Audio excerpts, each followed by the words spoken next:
Karimnagar smart city పనుల అభివృద్ధి సంక్షేమ ఫలాలను కరీంనగర్ ప్రజలకు అందించడంలో కేంద్ర హోంశాఖ సహాయ మంత్రి బండి సంజయ్ కుమార్ చొరవ చూపడం వల్ల పట్టణాభివృద్ధి శాఖ మంత్రి మనోహర్ లాల్ ఖట్టర్ అలాగే రాష్ట్ర మంత్రులు పొంగులేటి శ్రీనివాసరెడ్డి పొన్నం ప్రభాకర్ ఇతర ప్రజాప్రతినిధులందరూ హాజరయ్యారు. ప్రస్తుతం మనం కరీంనగర్లో ఉన్నటువంటి హౌసింగ్ కాలనీలో ఉన్నాము.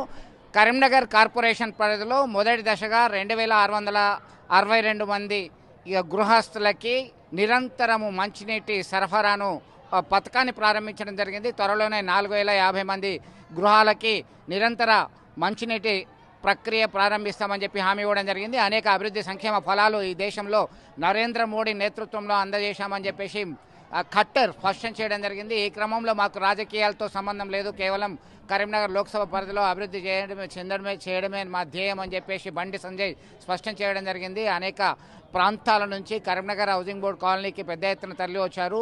ఇటు భారతీయ జనతా పార్టీ, బీఆర్ఎస్, కాంగ్రెస్ పార్టీలకు అతీతంగా 3 పార్టీలకు చెందినటువంటి నేతలు, కార్యకర్తలు పెద్ద ఎత్తున తరలి వచ్చి కరీంనగర్ కార్పొరేషన్ పరిధిలో అనేక అవార్డులు, రివార్డులు ఇప్పటికే స్మార్ట్ సిటీ పథకం కింద చేసినటువంటి అభివృద్ధి పనులకి లభించడం జరిగిందని చెప్పి వక్తలు స్పష్టం చేయడం జరిగింది. ఈ పంత ఇలాగే కొనసాగుతూ అనేక అభివృద్ధి సంక్షేమ ఫలాలు అందజేయడానికి, కరీంనగర్ను అన్ని రకాలుగా తీర్చిదిద్దడానికి మేము కృషి చేస్తామని చెప్పేసి వక్తలు ప్రధానంగా స్పష్టం చేయడం జరిగింది. మొత్తం మీద కేవలం దేశంలోనే హర్యానా రాష్ట్రంలో మాత్రమే ఇప్పటివరకు 24/7 వాటర్ స్కీమ్ అనేది ఇంప్లిమెంట్ అయింది. తెలుగు రాష్ట్రాల్లో మొదటిసారిగా కరీంనగర్లో మాత్రమే నిరంతర మంచినీటి సరఫరా కార్యక్రమం ప్రారంభించడం జరిగింది. దీంతో స్థానికులందరూ హర్షం వ్యక్తం చేస్తున్నటువంటి పరిస్థితి మనం గమనించవచ్చు. మొత్తం మీద ఇటు పార్టీలకు అతీతంగా అభివృద్ధి సంక్షేమ ఫలాలను ప్రజలకు అందించడానికి ముందుకు రావడం వల్ల స్థానికులైతే హర్షం వ్యక్తం చేస్తున్నారని చెప్పుకోవచ్చు. వీడియో జర్నలిస్ట్ సుమంత్తో కలిసి చంద్రశేఖర్, RTV, కరీంనగర్ నుండి.